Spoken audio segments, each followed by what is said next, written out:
नमो बुद्धाय, जय मूल निवासी। मैं आपको इस समय झुंझुनू कार्यालय के सामने खड़ा हूं और मैं आपको बता देना चाहता हूं कि इस गूंगी और बहरी सरकार ने हमारे वामसेप और भारत मुक्ति मोर्चा और हमारे ऑपोजिट विंग जितने भी हैं उनके नेतृत्व में उड़ीसा कटक में 26 दिसंबर से 30 दिसंबर तक हमारा राष्ट्रीय अधिवेशन होने वाला था, लेकिन इस सरकार ने, वहां की सरकार ने, उड़ीसा सरकार ने 14 प्रकार की हमें एनओसी दी कार्यक्रम आयोजित करने की, मगर मात्र 30 तारीख के 2 दिन पूर्व वो परमिशन रद्द कर दी गई। उसके खिलाफ हमारे रहबर और हमारे मार्गदर्शक मान्यवर वामन मेश्राम साहब ने चार चरणबद्ध कार्यक्रम तय किए हैं। साथियों, आज 7 जनवरी को हमने झुंझुनू जिला कलेक्टर साहब को एक ज्ञापन देना है और ये ज्ञापन हमारा 4 चरणबद्ध आंदोलन के रूप में चलेगा, जिसमें हम दूसरा चरण हमारा जिला मुख्यालयों पर धरना का है। तीसरे चरण में हम 22 जनवरी 2026 को 725 जिला मुख्यालयों पर रैली प्रदर्शन करेंगे और चौथे चरण के तहत हम 22 फरवरी 2026 को संविधान पर हमला करने के विरोध में देश भर के लाखों लोगों के द्वारा आरएसएस के हेडक्वार्टर नागपुर पर राष्ट्रव्यापी महारैली का आयोजन करेंगे। साथियों, ये संविधान इस भारत में लागू है, मगर फिर भी ये मनुवादी लोग, ये मनुवादी सरकार केवल एक रास्ते पर चलकर एक वर्ग विशेष की सुरक्षा का काम करती है। साथियों, भारत में संविधान जब तक है तब तक आप अगर पसीना बहा दोगे तो आपको कोई खतरा नहीं होगा, और अगर आप ये संविधान जब समाप्त हो जाएगा आप खून की भी बहा दोगे तो बहुत देर हो चुकी होगी। इसलिए साथियों, मैं आपको ये बता देना चाहता हूँ कि सभी मूल निवासी साथी, बहुजन समाज के साथी नागपुर 22 फरवरी को चलें और अपनी अपनी टिकट बुक करा दें, क्योंकि केवल ये काम इस पूरे भारतवर्ष में आज तक किसी ने किया है तो मान्यवर वामन मेश्राम साहब ने किया है। 22 फरवरी को नागपुर का हम घेराव करेंगे, आरएसएस के हेडक्वार्टर को घेरेंगे। बाबा साहब ने कहा था कि जो कौम डर गई वो मर गई। साथियों, हमारा इतिहास गवाह है कि हमारे बहुजन लोगों ने, हमारे बहुजन महापुरुषों ने इस देश के लिए अपना सब कुछ न्योछावर कर दिया और आज हमें उनकी बदौलत ये आज़ादी मिली है और ये संविधान मिला है। जो भी मेरा बुद्धिजीवी वर्ग है वो जानता है कि इस देश में कौन लोग थे जो हमें गुलाम बना के रखे हुए थे। जहां मनुस्मृति चलती थी उस मनुस्मृति को बाबा साहब ने किनारे कर दिया।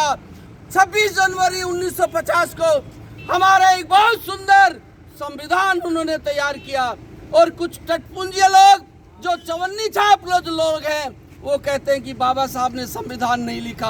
अरे मूर्खो, अरे महामूर्खो, तुम्हारे अंदर इतनी औकात होती तो तुम संविधान बनाते।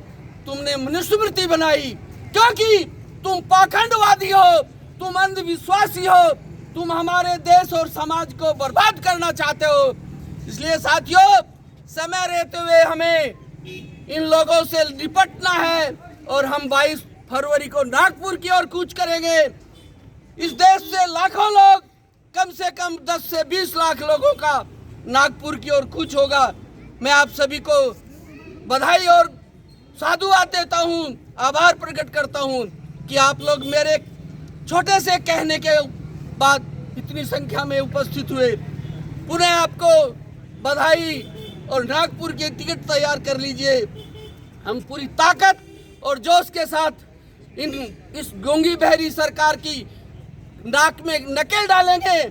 आए दिन ये हमारी बहन बेटियों के ऊपर अत्याचार कर रहे हैं। मुझे बड़ा दुख हुआ कि आज 109 दिन से हमारे झुंझुनू जिला कलेक्टर के कार्यालय के सामने एक बेटी की माता और उस बेटी की छोटी बहन 3 दिन से भूख हड़ताल पर बैठी है। 109 दिन से वो हमारे बहुजन समाज की बेटी गायब है, लापता है। क्या प्रशासन की इसमें नाकामी नहीं है? 109 दिन बहुत बड़ा लंबा समय होता है। उस बेटी को ये जिला प्रशासन ढूंढना नहीं चाहता। अरे तुम्हारे बेटियां है या नहीं मुझे नहीं पता, लेकिन प्रत्येक बेटी पूरे समाज और पूरे गांव और पूरे देश की होती है। इसलिए मैं इस पांडाल के नीचे जो माँ बैठी है, जो लापता बेटी है, उसकी माँ बैठी है और उसकी छोटी बहन बैठी है। अरे जिला प्रशासन, जिला कलेक्टर महोदय और पुलिस अधीक्षक महोदय, थोड़ा सा सोचो, थोड़ा तो रहम करो। अगर तुम्हारे दिल में थोड़ा सा भी दर्द है तो उस बेटी को ढूंढो।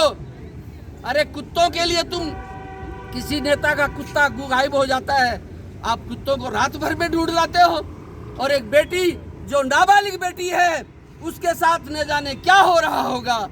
शर्म करो। लानत है ऐसी सरकार पर, लानत है ऐसे जिला प्रशासन पर जो एकदम कान और आंख बंद करके बैठा है। तुम्हारे कानों जू रेंगेगी, लेकिन जब रेंगेगी जब मेरी देश की ये महिलाएं और मेरे देश का ये युवा सड़कों पर आएगा और तुम्हारा वो हाल करेगा जो तुम्हें समझ में नहीं आता। अभी तो देश में संविधान है, इसकी बदौलत तुम लोग बैठे हो। जिस दिन ये संविधान हट जाएगा और ये जो बुजदिल नालायक लोग इसे समाप्त करने के लिए खड़े हैं, इनका सपना पूरा हमारा बहुजन समाज नहीं होने देगा। प्रत्येक भारतीय अपने संविधान से प्यार करता है, प्रत्येक भारतीय अपने देश से प्यार करता है, प्रत्येक भारतीय अपने बेटियों से और अपने माता पिता से प्यार करता है। मगर कुछ लोग ऐसे जो हमें बर्बाद करने पर तुले हुए हैं, तो कान खोल कर सुन लो, कान खोल कर सुन लो। वो समय भी आएगा जिस दिन अंग्रेज जिस प्रकार से चले गए, आपको भी इस पर सोचना चाहिए। इसलिए ज्यादा अति हो चुकी है तुम्हारी। साथियों, सभी को जय मूल निवासी, बाल 85, जय मूल निवासी, बाल 85, जय मूल निवासी। भारतीयों का नारा है, भारत देश हमारा है, बाम सेब का नारा है, भारत देश हमारा है, मूल निवासियों का नारा है, भारत देश हमारा